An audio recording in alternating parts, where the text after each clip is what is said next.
ونستعينه والصلاة والسلام على سيد الأنبياء والمرسلين وعلى آله وأصحابه أجمعين. أعوذ بالله من الشيطان الرجيم. بسم الله الرحمن الرحيم. سبحان الذي أسرى بعبده ليلا من المسجد الحرام إلى المسجد الأقصى. صدق الله العظيم. قابل احترام بزرگوں، قرآن کریم کے 15ویں پارے کی پہلی آیت، جس میں اللہ تعالی شانہ نے پیارے پیغمبر جناب رسول اللہ صلی اللہ علیہ وسلم کے سفر معراج کے ایک حصے کو بیان کیا. جو الفاظ اللہ نے استعمال فرمائے، ان الفاظ کے جو معانی اور مفہوم تفسیر اور احادیث کی کتابوں میں علماء نے لکھے، ان آیات کے الفاظ سے جو سبق ملتے ہیں وہ ہم نے آپ کے سامنے پیش کیا ہے. آج آپ کے سامنے یہ بات آ رہی ہے کہ سرکار دو عالم صلی اللہ علیہ وسلم کا یہ سفر یعنی معراج کا سفر جب شروع ہوا تو حضور خود فرماتے ہیں کہ میں سویا تھا اور چھت پھٹی.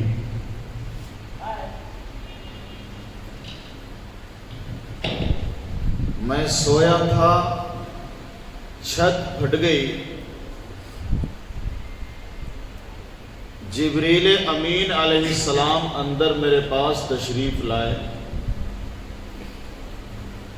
اور پھر مجھے اٹھا کر خانہ کعبہ لے گئے، وہاں حتیم میں سلا دیا اور پھر وہاں حضرت جبریل اور میکائیل دونوں نے مل کر مجھے اٹھایا، زمزم کے کنویں پر لے کے گئے.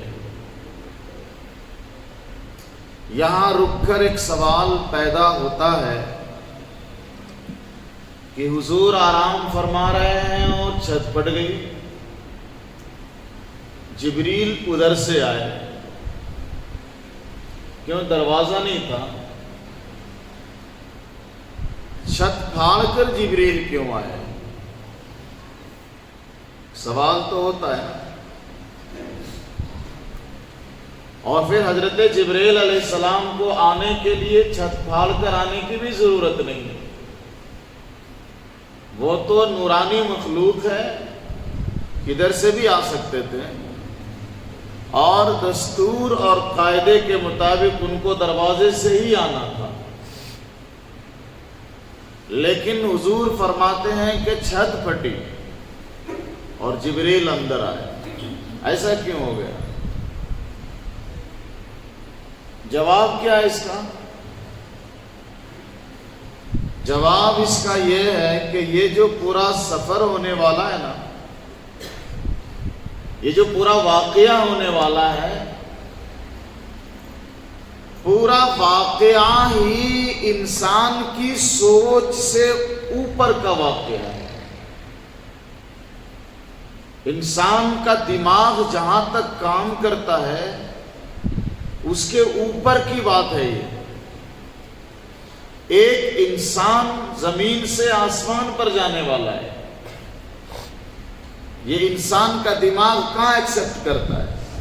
اور مکہ میں بھی اس واقعے کو ہونے کے بعد کسی نے ایکسپٹ نہیں کیا سوائے سیدنا ابوبکر صدیق کے. تو یہ واقعہ بھی انسان کے دماغ کے اوپر کا واقعہ ہے کہ چھت کیوں پھٹی صاحب. لیکن علماء اس کے اندر حکمت بیان فرماتے ہیں. اللہ اور اس کے رسول اور حضرت جبرائیل علیہ السلام کے ذریعے ہونے والا کوئی بھی واقعہ حکمت سے خالی نہیں ہوتا ہے۔ علماء نے حکمت بیان کی کہ چھت پھٹنا اس بات کی طرف اشارہ تھا کہ اس کے بعد جو کچھ ہونے والا ہے نبی کریم صلی اللہ علیہ وسلم کے ساتھ ایسے ہی ہونے والا ہے۔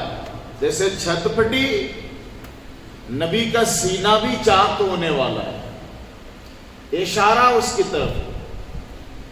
بہرحال پیغمبر صلی اللہ علیہ وسلم جب حتیم میں لیٹ گئے اور وہاں سے حضرت جبریل علیہ السلام اور حضرت میکائیل علیہ السلام اٹھا کر حضور صلی اللہ علیہ وسلم کو زمزم کے کنویں پر لے گئے، اور وہاں وہ ہوا جس کی طرف میں نے ابھی اشارہ کیا کہ جس طرح چھت پھٹی، بعد میں پیغمبر کا سینہ بھی ایسے ہی پھٹنے والا تھا، اور حضرت جبریل علیہ السلام نے پیغمبر صلی اللہ علیہ وسلم کے سینے کو چیرا۔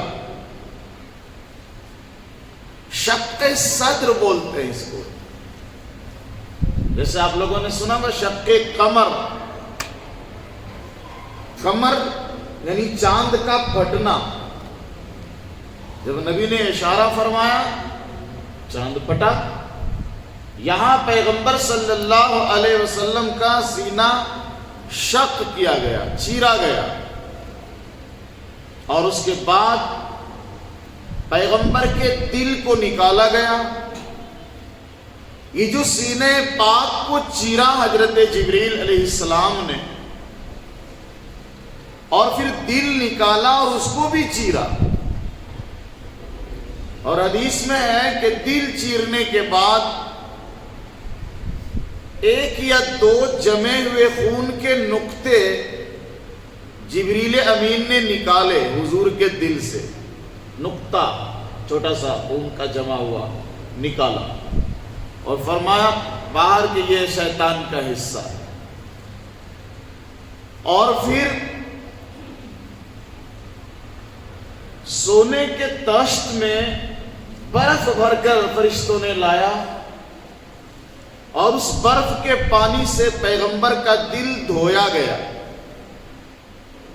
پیغمبر کا دل دھویا گیا، اور پھر اس کو سینے میں فٹ کیا گیا۔ اس کو شق صدر کا واقعہ بولتے ہیں، سینہ چیرنے کا واقعہ۔ نبی کا سینہ جبریل امین نے چیرا، دل نکالا، دل چیرا، اور دل سے جمع ہوا خون کا نقطہ نکالا، باہر بھڑکایا اس کو۔ یہ خون کا نقطہ جبریل نے کہا یہ شیطان کا حصہ ہے۔ حدیث میں ہے کہ یہ گناہ اور معصیت کا مادہ تھا جو نبی پاک صلی اللہ علیہ وسلم کے دل سے نکالا گیا۔ گناہ اور معصیت کا مادہ نبی کے دل سے نکال دیا فرشتے نے، اور پھر اس کو برف سے دھویا۔ یہ جو واقعہ ہوا نا سینہ چیر کر دل دھونے کا، میرے نبی حضرت محمد مصطفیٰ صلی اللہ علیہ وسلم کے ساتھ یہ واقعہ زندگی میں 4 بار پیش آیا۔ کتنے مرتبہ؟ 4 مرتبہ پیش آیا۔ 4 بار زندگی میں میرے نبی کا سینہ چیرا گیا، اور نبی پاک صلی اللہ علیہ وسلم کا دل دھویا گیا 4 بار۔ پہلا موقع تھا جب حضور صلی اللہ علیہ وسلم صرف 4 سال کے تھے، اور حضرت حلیمہ سعدیہ رضی اللہ تعالی عنہ کے ہاں ان کی بکریاں چرا رہے تھے اپنے رضائی بھائی کے ساتھ۔ رضائی بھائی سمجھتے ہیں نا، دودھ شریک بھائی، ایک ہی ماں کا، ایک ہی عورت کا 2 بچے نے دودھ پیا، اس کو رضائی بھائی دودھ شریک بھائی بولتے ہیں۔ تو حضور تو آمنہ کے بیٹے تھے، عبداللہ کے بیٹے تھے، دودھ پلانے والی حضرت حلیمہ تھی، ان کا بیٹا تھا ایک، تو دونوں آپس میں رضائی بھائی ہو گئے۔ دونوں 4 سال کی عمر میں بکریاں چرانے جنگل تشریف لے گئے تھے۔ پہلا واقعہ اسی جنگل میں ہوا 4 سال کی عمر میں، اور دوسرا واقعہ 10 سال کی عمر میں ہوا۔ تیسرا واقعہ اس وقت ہوا جب پیغمبر صلی اللہ علیہ وسلم کی بعثت ہوئی، یعنی حضور کو جب نبوت ملنے والی تھی، جب قرآن نازل ہونے والا تھا، نزول شروع ہونے والا تھا، قرآن کا اترنا شروع ہونے والا تھا، اس کو بعثت بولتے ہیں۔ اس وقت حضور پاک صلی اللہ علیہ وسلم کا سینہ چیرا گیا، دل دھویا گیا، اور چوتھا واقعہ ہوا یہ معراج کے سفر کے وقت۔ ہر واقعے پر حکمت الگ الگ رہی۔ 4 سال کی عمر میں کیوں چیرا گیا سینہ، پھر 10 سال کی عمر میں حضور کا سینہ کیوں چیرا گیا، پھر بعثت کے وقت یعنی جب قرآن نازل ہونا شروع ہو رہا ہے، اس وقت نبی کریم صلی اللہ علیہ وسلم کا سینہ کیوں چیرا گیا، اور پھر جب حضور معراج پر تشریف لے جا رہے ہیں آسمان پر، تو اس سے پہلے نبی کا سینہ چیر کر دل کیوں دھویا جا رہا ہے؟ اس کی وجہ تو ہوگی نا۔ پہلا جواب اس کا یہ ہے کہ یہ جو واقعہ ہوا ہے اللہ کی طرف سے ہوا ہے۔ تو اللہ کی طرف سے جو یہ واقعہ ہوا ہے، اس کو بس اسی طرح سے تسلیم کر لینا، مان لینا، یہی ہم سب کے لیے فائدے کی بات ہے۔ لیکن پھر بھی علماء نے حکمتیں بیان کی ہیں، حکمت بیان کی، علماء نے محنت کی ہے، علماء نے غوطہ لگایا ہے، قرآن، احادیث، آیات، احادیث اور شریعت کے رموز کے پیچھے علماء نے زندگی گزاری ہے، ان کی حکمتوں کو نکالا ہے، امت کے سامنے پیش کیا ہے۔ فلاں واقعے میں یہ حکمت تھی، فلاں واقعے میں یہ وجہ تھی، اور ظاہر بات ہے بغیر محنت، بغیر پسینہ بہائے، بغیر قربانیاں دیے اتنا کثیر علم نہیں آ جاتا ہے۔ جبھی تو حضور فرماتے ہیں کہ قیامت کے دن شہیدوں کا خون بھی تولا جائے گا، شہیدوں کا خون بھی تولا جائے گا، علماء کی محنت بھی تولی جائے گی، علماء کی روشنائیاں بھی تولی جائیں گی۔ علماء کی روشنائیاں، علماء کی محنتیں، علماء کی قربانیاں مجاہدین کے خون سے زیادہ وزنی نکلیں گے۔ علماء نے قربانیاں دے کر دین کو بچایا ہے، شہیدوں نے جان دے کر دین کو بچایا۔ یہ الگ بات ہے کہ ہمیں اور آپ کو علماء کی محنتیں اور ان کی قربانیاں نظر نہیں آتی ہیں، ایک الگ مزاج بنا غیروں کی طرف سے ہمارا کہ ہم بھی غیروں کی طرح اپنے علماء کو ملی صاحب، ملا جی، ان اوچھے گھٹیا الفاظ سے یاد کرنے لگ گئے۔ ملی صاحب، کٹ ملا جی، پتہ نہیں کیا کیا الفاظ استعمال کرتے ہیں اپنے علماء کے بارے میں۔ بہرحال علماء نے راز بیان کیے، وجوہات بیان کی۔ پہلی بار کیوں چیرا گیا صرف یہ بیان کروں گا، اور چونکہ وقت کم رہتا ہے تو آخری بار معراج کے وقت کیوں چیرا گیا تھوڑی سی وضاحت میں کروں گا بس، اور بیچ میں جو دو ہے صرف مان لینا ہے کہ یہی کچھ حکمتیں اس وقت بھی ہوں گی۔ پیغمبر صلی اللہ علیہ وسلم کو 4 سال کی عمر میں فرشتوں نے لٹا دیا زمین پر، سینہ چیرا، دل نکالا۔ وہ جو رضائی بھائی ساتھ میں دودھ شریک بھائی بکریاں چرا رہا تھا، ڈرا ڈر کے بھاگا اور حلیمہ کے پاس پہنچا، امی صاحبہ وہ میرے قریشی بھائی ہے نا، 2 سفید کپڑا پہنے ہوئے آدمی نے ان کو زمین میں لٹا دیا ہے، ان کا پیٹ چیر دیا ہے اور اس کو سی رہے، آپ جلدی چلو۔ حلیمہ پہنچی، حلیمہ کے شوہر پہنچے، دیکھا پیغمبر صلی اللہ علیہ وسلم ایک طرف کھڑے ہیں، بدن کانپ رہا ہے اور چہرے کا رنگ اڑا ہوا ہے۔ حلیمہ سعدیہ نے سینے سے لگایا تو پیغمبر صلی اللہ علیہ وسلم اس واقعے کو بتاتے ہیں کہ مجھے لٹایا گیا، میرے سینے کو چیرا گیا، میرا دل نکالا، دھویا گیا برف کے پانی سے۔ سوال یہ ہے، دل چیرا اور ایک نقطہ نکالا دل سے جمع ہوا خون کا، حضور فرماتے ہیں کہ یہ گناہ معصیت کا مادہ تھا، وہ نکال پھینکا فرشتے نے۔ اب حضور صلی اللہ علیہ وسلم کے دل سے جب گناہ کا، معصیت کا مادہ نکل گیا، اس کا مطلب کیا سمجھا؟ اب حضور سے کوئی گناہ نہیں ہوگا، تو حضور گناہ سے معصوم ہو گئے۔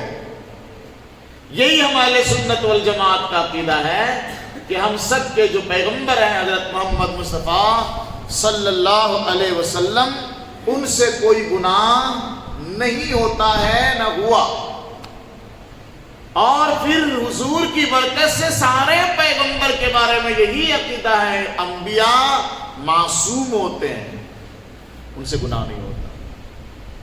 تو حضور کے قلب مبارک سے گناہ کا میٹیریل ہی نکال دیا، پھر دھویا ان کو، اور دھویا تاکہ دل بالکل صاف شفاف ہو جائے۔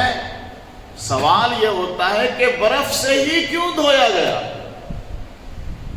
دھونے کے لیے اور بھی پانی تھے، جیسے کہ یہ معراج کے واقعے میں ہے کہ زمزم سے دھویا گیا، زمزم سے دھویا گیا۔ لیکن پہلے والے واقعے میں ہے کہ برف کے پانی سے دھویا گیا۔ برف سے کیوں دھویا گیا؟ برف کے پانی سے کیوں دھویا گیا؟ ایک لطیف حکمت ہے اور بڑی قیمتی بات آپ کے سامنے آ رہی ہے۔ یہ جو نقطہ نکالا نا، خون کا جمع ہوا مادہ حضور کے دل سے نکال کے فرشتے نے پھینک دیا، کیا تھا؟ گناہ کا مادہ تھا، اور اس کے بعد برف کے پانی سے دھویا۔ علماء فرماتے ہیں گناہ کے اندر حرارت ہوتی ہے، گرمی۔ گناہ کے اندر کیا ہوتی ہے؟ گرمی ہوتی ہے۔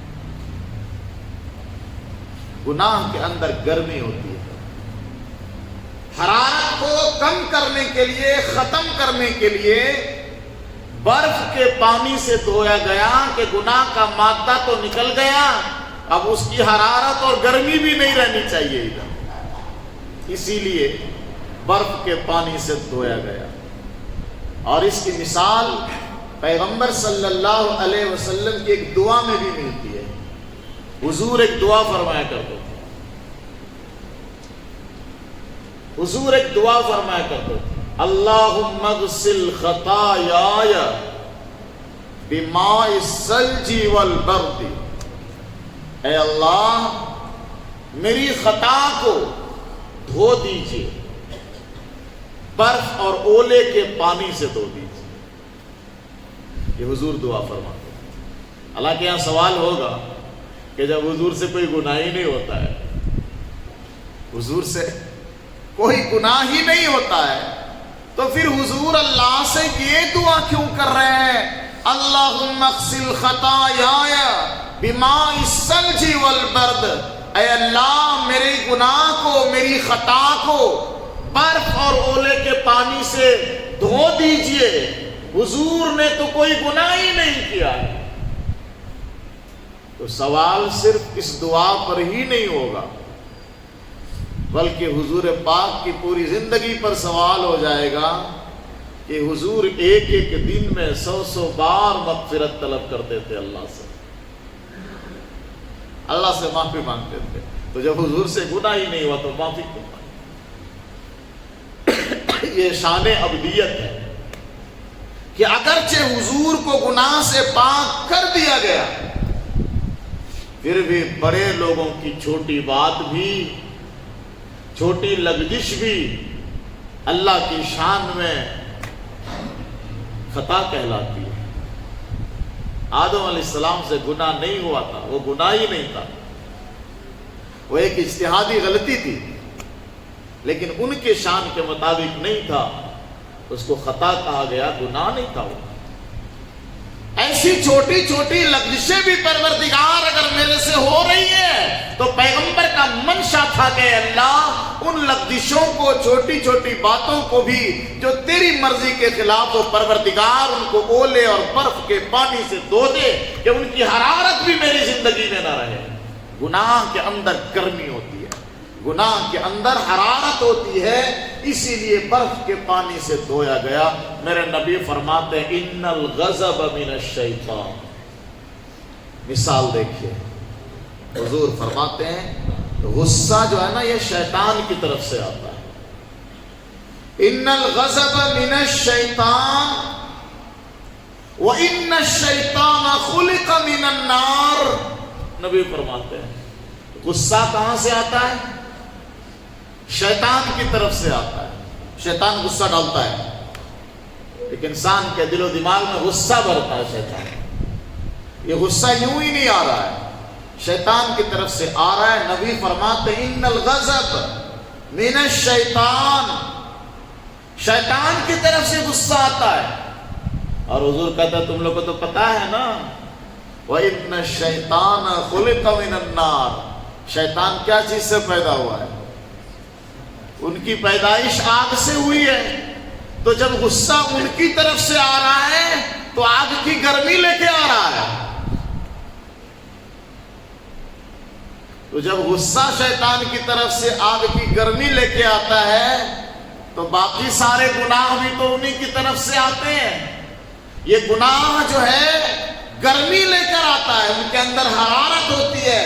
تو نبی فرماتے ہیں ان الغضب من الشیطان، غصہ شیطان کی طرف سے آتا ہے۔ وَإِنَّ الشَّيْطَانَ خُلِقَ مِنَ النَّارِ، اور شیطان آگ سے پیدا ہوا ہے۔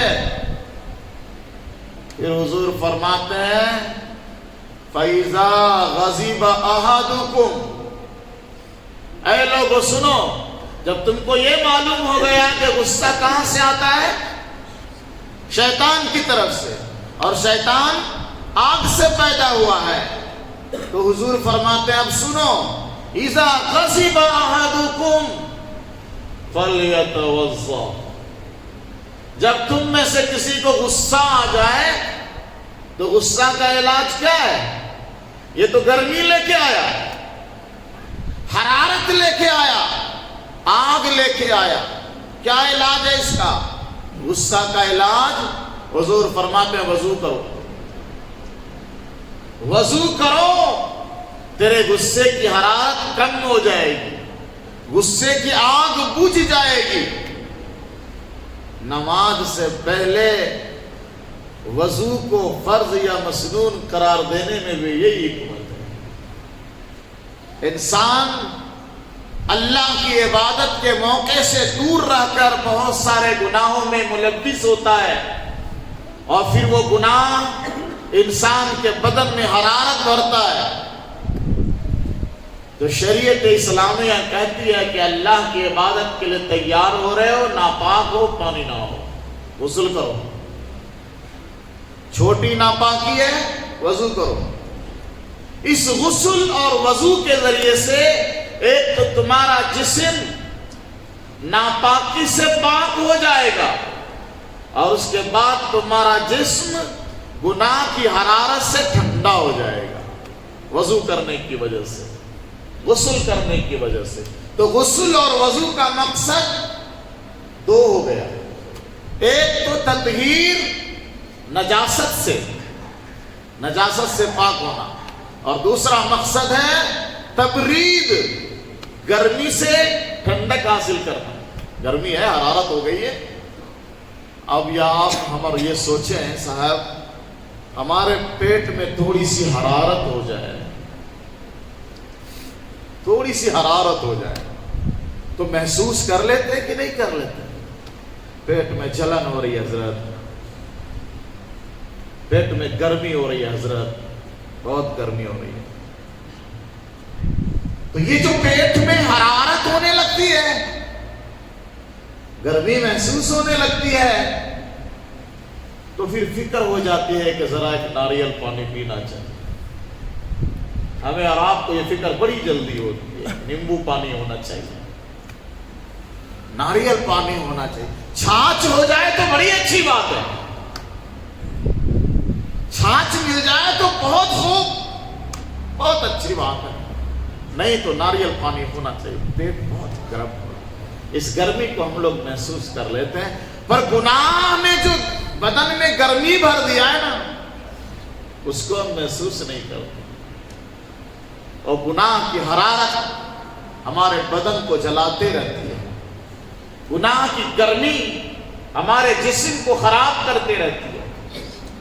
ایسا نہیں ہے کہ گناہ سے صرف ہماری روحانیت برباد ہوتی ہے، ہماری روح پامال ہوتی ہے، گناہ سے ہمارا جسم بھی خراب ہوتا ہے، کیونکہ پیغمبر صلی اللہ علیہ وسلم نے بیان کیا ہے نا، گناہ سے جسم کے اندر حرارت آتی ہے، اسی لیے اذا غضب احدکم فلیتوضا، جب تم میں سے کسی کو غصہ آ جائے نا تو اس کا علاج ہے کہ وضو کرو، غصے کی حرارت کو کم کرو۔ اور دوسری حدیث میں پیغمبر صلی اللہ علیہ وسلم فرماتے ہیں اذا غضب احدکم وهو قائم فلیجلس، جب تم میں سے کسی کو غصہ آ رہا ہو اور وہ آدمی کھڑا ہے تو اس کو بیٹھنا چاہیے، بیٹھنا چاہیے۔ فَإِذَا ذَهَبَ الْغَضَبُ وَإِلَّا فَلْيَسْتَجِعْ، بیٹھنے سے غصہ ٹھنڈا ہو جائے تو اچھی بات ہے، لیکن بیٹھنے کے باوجود بڑبڑا رہے ہو، بیٹھنے کے باوجود غصہ ختم نہیں ہو رہا ہے، تو میرے پیغمبر فرماتے ہیں فَلْيَسْتَجِعْ، لیٹ جاؤ۔ کیوں؟ کھڑے تھے بیٹھایا، بیٹھے تھے سلا دیا، یہ غصہ ختم کرنے کا کون سا علاج ہے؟ یہ اس کے اندر کون سی حکمت ہے؟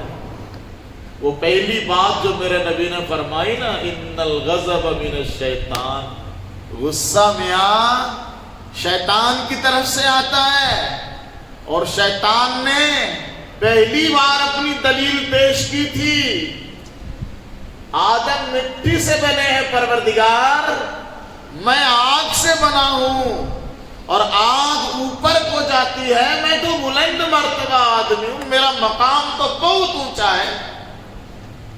تو شیطان کے اندر علو پسندی تھی،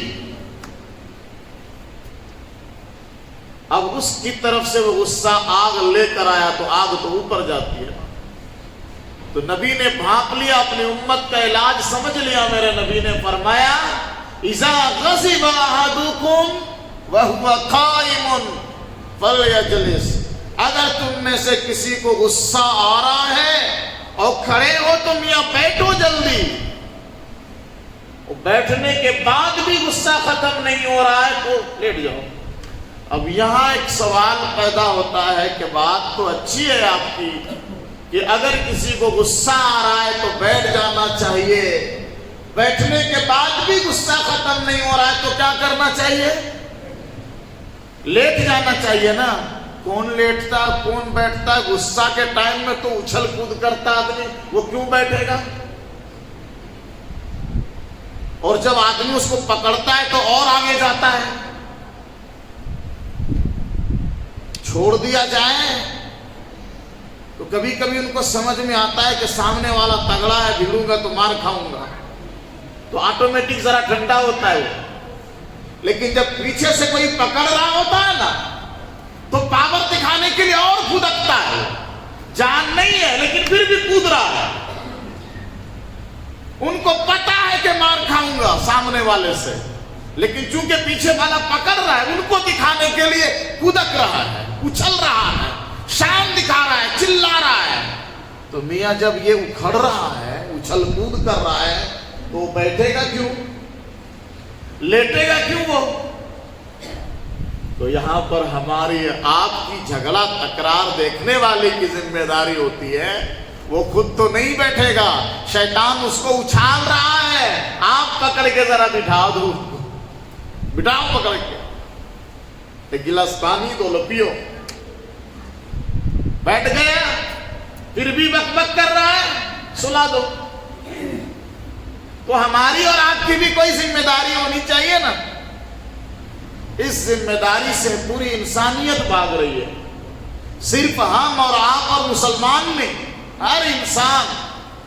دو آدمی لڑ رہے ہیں، کسی کو کوئی مطلب نہیں، فوٹو بناتے، ویڈیو بناتے ہیں، کوئی مارا جا رہا ہے، کوئی مار رہا ہے، لوگ ویڈیو بنا رہے ہیں، کوئی اس کو بچانے والا نہیں ہے، مارنے والے کو کوئی روکنے والا نہیں ہے۔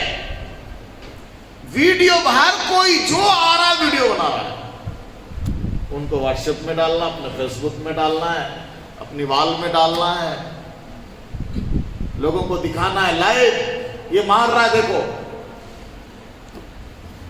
یہ دکھاتے ہیں۔ بچاتا کوئی نہیں، ظالم کو روکتا کوئی نہیں۔ اور نبی نے فرمایا کہ ظالم کو روکو، ظالم کو ظلم کرنے سے روکو۔ تو بہرحال چونکہ گناہ اور معصیت کے اندر حرارت ہوتی ہے، اس لیے پیغمبر صلی اللہ علیہ وسلم کے دل کو چیرنے کے بعد برف کے پانی سے دھویا گیا، پہلی بار دھو کر کے پھر سینے میں دل فٹ کر کے سی دیا گیا، اور سینے کے بعد مہر نبوت لگا دی گئی۔ لیکن ایک عجیب بات بتاؤں گا، محدثین نے لکھا ہے کہ یہ جو چیر پھاڑ ہوئی نا، پیغمبر کا سینہ چیرا گیا، پیغمبر کا دل چیرا گیا، خون نہیں نکلا، ایک ذرہ بھی خون نہیں نکلا، تکلیف بھی نہیں ہوئی پیغمبر صلی اللہ علیہ وسلم، نبی کو تکلیف بھی نہیں ہوئی۔ ایسا کیسے ہوتا ہے؟ سینہ چیرا جا رہا ہے اور پھر دل کو بھی چیرا، نبی کا انتقال بھی نہیں ہوا، خون بھی نہیں نکلا، نبی کو تکلیف بھی نہیں ہوئی، ایسا ہوتا ہے کیا؟ ایسا کیسے ہو جائے گا؟ تو جواب وہی ہے جو میں نے پچھلے جمعہ میں بھی دیا کہ ہر کام اللہ کی قدرت سے ہو رہا ہے نا، اللہ کی قدرت سے ہر کام ہو رہا ہے، اللہ کی مرضی سے ہر کام ہو رہا ہے، تو عادت انسانی کے خلاف ہو رہا ہے۔ یہ سفر ہی انسانی سوچ و دماغ کے خلاف ہو رہا ہے کہ ایک انسان 7ویں آسمان پر جا رہا ہے، نہ کوئی جہاز ہے نہ راکٹ ہے، لیکن 7ویں آسمان کا سفر ہونے والا ہے۔ تو اس آپریشن سے کوئی خون نہیں نکلا، تکلیف بھی نہیں ہوئی۔ اور معراج کے وقت جب حضور صلی اللہ علیہ وسلم کو حضرت جبرائیل علیہ السلام نے، میکائیل علیہ السلام نے لٹا کر سینہ چیرا، دل چیرا۔ اب اس حدیث میں ہے کہ ایمان و حکمت سے بھرا ہوا تشت جبرائیل علیہ السلام لائے تھے، وہ سینے میں نبی کے بھر دیا، فٹ کر دیا۔ یہ ایمان و حکمت سے بھرا ہوا تشت لائے تھے، نبی کے سینے میں بھر دیا، فٹ کر دیا۔ پھر کیوں ایسا کیا؟ علماء نے بڑے راز کی بات بتائی ہے۔ کچھ لوگ جو ہے نا، علماء اتنی محنت کیوں کرتے ہیں آخر؟ یہ اتنا گہرا پوائنٹ علماء اپنی کتاب میں نقل کیوں کرتے ہیں اور میں یہاں کیوں بتانے لگ گیا ہوں؟ بات تو سیدھی سادھی روزہ نماز کی ہونی چاہیے نا۔ بات تو سیدھی سادھی صرف اللہ کی عبادت کی ہونی چاہیے. کبھی کبھی یہ گہری باتیں آپ کے سامنے کیوں پیش کر دیتا ہوں میں اور کیوں کرنے لگ جاتا ہوں. شب برات آنے والی ہے, منگل کو 14 شعبان ہے اور منگل کی رات 15 شعبان ہے. بات تو حلوہ پوری کی ہونی چاہیے تھی نا. کبھی کبھی یہ علمی گہرائی کی باتیں آپ کے سامنے کیوں آ جاتی ہیں؟ اس لیے آتی ہیں کہ اب جو ہے سوشل میڈیا کا زمانہ ہے, ایک سے ایک ناقص تحقیق, گھٹیا تحقیق, گھٹیا دماغ استعمال کر کے لوگ نبی کے معجزات پر سوال اٹھاتے ہیں, نبی کے اعمال پر, نبی کے واقعات پر کیچڑ اچھالتے ہیں. اس لیے علماء کی ذمہ داری ہے, پہلے بھی علماء نے اس ذمہ داری کو سمجھا, اس دور کے علماء بھی اس ذمہ داری کو سمجھتے ہیں کہ جو حقائق ہے, جو حقانیت ہے, وہ بھی امت کے سامنے آنا چاہیے.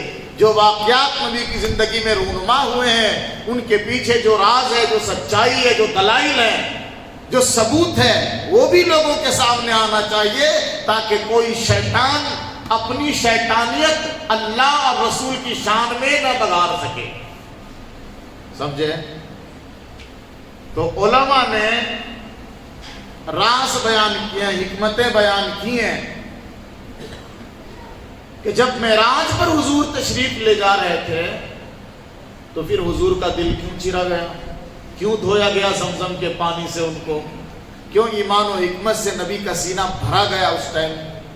اس لیے کہ ایک انسان اس دنیا میں بھی جب ایک ماحول کو, ایک موسم کو, ایک شہر کو چھوڑ کر دوسرے ملک, دوسرے شہر میں, دوسری فضا میں, دوسری آب و ہوا میں جاتا ہے تو اس کی تیاری کر کے جاتا ہے.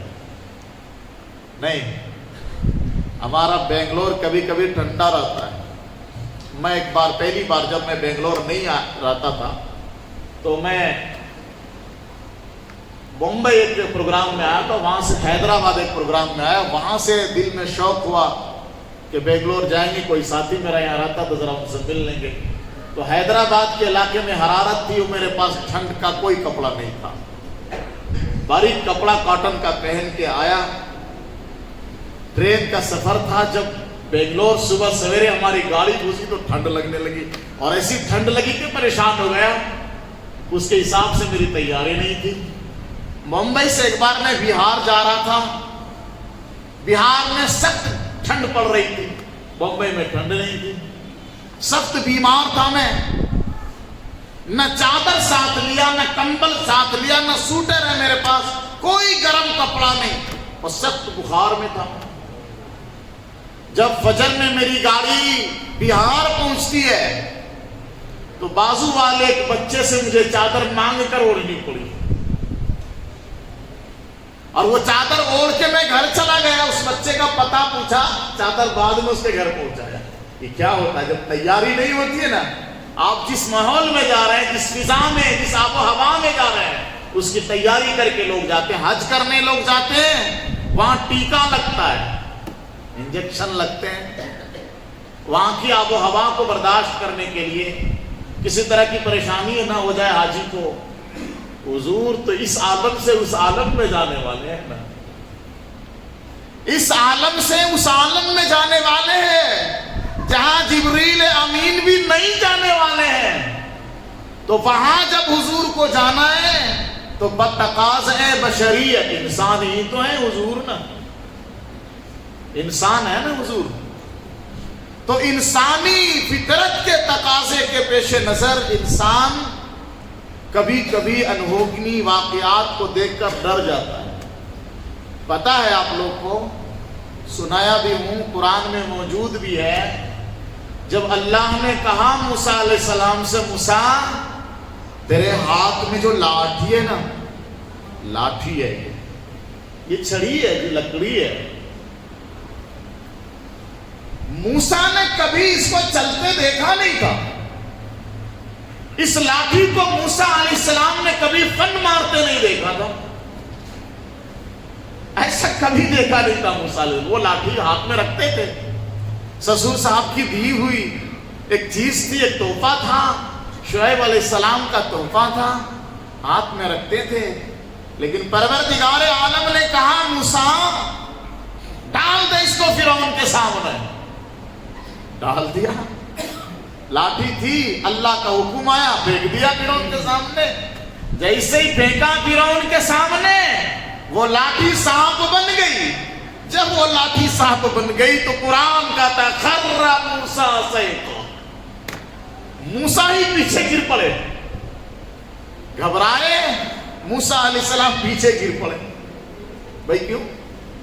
کبھی دیکھا نہیں تھا ویسا واقعہ، موسیٰ علیہ السلام نے نہیں دیکھا تھا۔ تو انسانی تقاضا ہے، بشریت کا تقاضا ہے، سانپ دیکھ کر ڈر جاتا ہے، بچھو دیکھ کر ڈر جاتا ہے، شیر کو دیکھ کے ڈر جاتا ہے، یہ فطرت ہے۔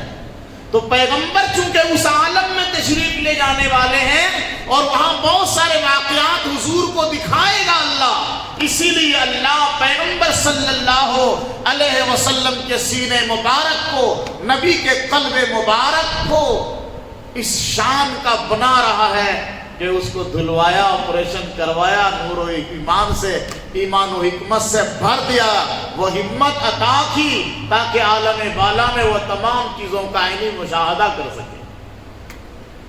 لوگ بولتے ہیں یہ کیسے ہو سکتا ہے، حضور کا سینہ چیرنے کی ضرورت کیا تھی، یہ کیسے ہو سکتا ہے، بیکار بات ہے۔ تو پیغمبر صلی اللہ علیہ وسلم کے تمام واقعات حکمت سے لبریز ہیں، ان کے پیچھے حکمتیں۔ پیغمبر صلی اللہ علیہ وسلم فرماتے ہیں کہ جبرائیل نے، میکائیل نے میرے سینے کو چیرا، زمزم کے پانی سے دھویا،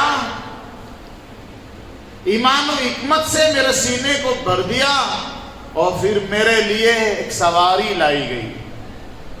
کیا لائی گئی؟ سواری لائی گئی، اس پر میں بیٹھا۔ اس سواری کو براق کہا جاتا ہے۔ کیا کہا جاتا ہے؟ اس بات کو میں نے ابھی اس لیے لے لیا ہے کہ براق کے بارے میں بھی ہم لوگ الٹی سیدھی بات بنا لیے ہیں۔ عام طور پر بہت زیادہ مسلمانوں کے گھروں میں کچھ فوٹو دیکھے جاتے ہیں جو مسلمان برکت کے طور پر اپنے گھروں میں لٹکا کے رکھتے ہیں۔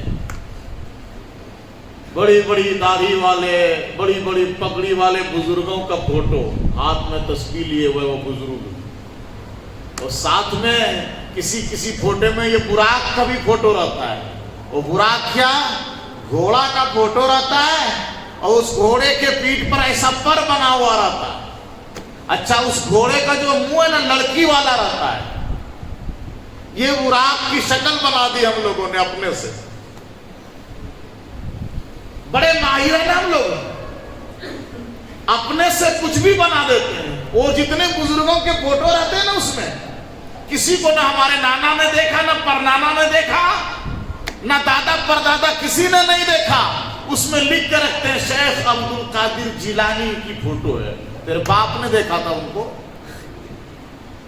کس نے دیکھا تھا؟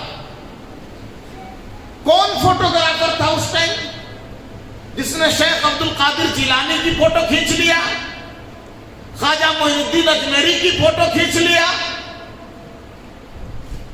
بڑا اچھا ایک سوال جو ہے ایک پنڈت جی سے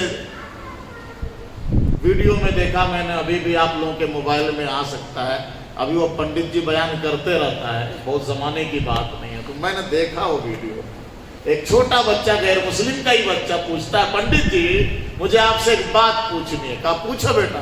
کہا ایک بات بتائیے، یہ ہمارے جتنے دیوی دیوتا ہیں سب کی مورتیاں بنی ہوئی ہیں، یہ اس وقت کے دیوی دیوتا ہیں جس وقت فوٹوگرافر کوئی تھا ہی نہیں۔ اچھا، یہ سارے دیوی دیوتاؤں کو ہم میں سے کسی نے دیکھا ہی نہیں، تو یہ پکچر کیسے بنایا؟ اس کا منہ، اس کا ہاتھ ایسا تھا، یہ کس نے دیکھا؟ واقعیتاً وہ بچہ جو بھی ہو، بڑا مہان بچہ تھا کوئی، اس کے اس سوال سے پنڈت جی پر ایسی حیرانی اور پریشانی چھائی، واہی تباہی، ادھر ادھر کی بات بول کر بچے کو خاموش کرنے کی کوشش کی، لیکن وہ سوال آج بھی ویسے ہی ہے۔ ہم نے بھی وہی کر دیا صاحب۔ شیخ عبد القادر جیلانی کا فوٹو، بڑے پیر صاحب کا، چھوٹے پیر صاحب کا، ان پیر صاحب کو کسی نے دیکھا ہی نہیں، یہ فوٹو کس نے لایا پھر؟ اچھا براق کا بھی فوٹو ہے، براق کو کسی نے دیکھا ہی نہیں، فوٹو کس نے کھینچا؟ یہ ہم نے بنا دیا۔ لڑکی والا گھوڑے کا منہ بنا دیا، گھوڑے پر لگا دیا براق، وہ برکت کے طور پر مسلمان گھر میں لٹکا رہے ہیں۔ یہ برکت ہے؟ یہ شریعت سے نفرت ہے؟ حضور نے صرف اتنا بیان فرمایا کہ جو سواری میرے لیے لائی گئی وہ جنت سے ایک سواری لائی گئی، وہ گدھے سے ذرا بڑا تھا، خچر سے ذرا چھوٹا تھا، سمجھے؟ نہ پر کا تذکرہ ہے نہ اس کے منہ کا تذکرہ ہے، کیسا منہ تھا، کیسا پاؤں تھا، گدھے سے ذرا بڑا تھا، خچر سے ذرا چھوٹا تھا۔ حضور فرماتے ہیں میں اس پہ سوار ہوا، اور جب وہ سواری چلنے لگی نا تو حضور فرماتے ہیں کہ اس کی رفتار تم کو بتاؤں، تا حد نظر، جہاں میری آخری نظر جاتی تھی وہاں اس کا پہلا پاؤں پڑتا تھا، اتنا تیز رفتار وہ جانور جاتا تھا۔ اسی لیے اس کو براق کہا جاتا ہے۔ براق برق سے بنا ہے، برق کے معنی ہے بجلی، تو بجلی کی رفتار سے وہ جانور نبی کو لے کے جاتا تھا۔ اسی براق پر بیٹھ کر خانہ کعبہ سے بیت المقدس گئے۔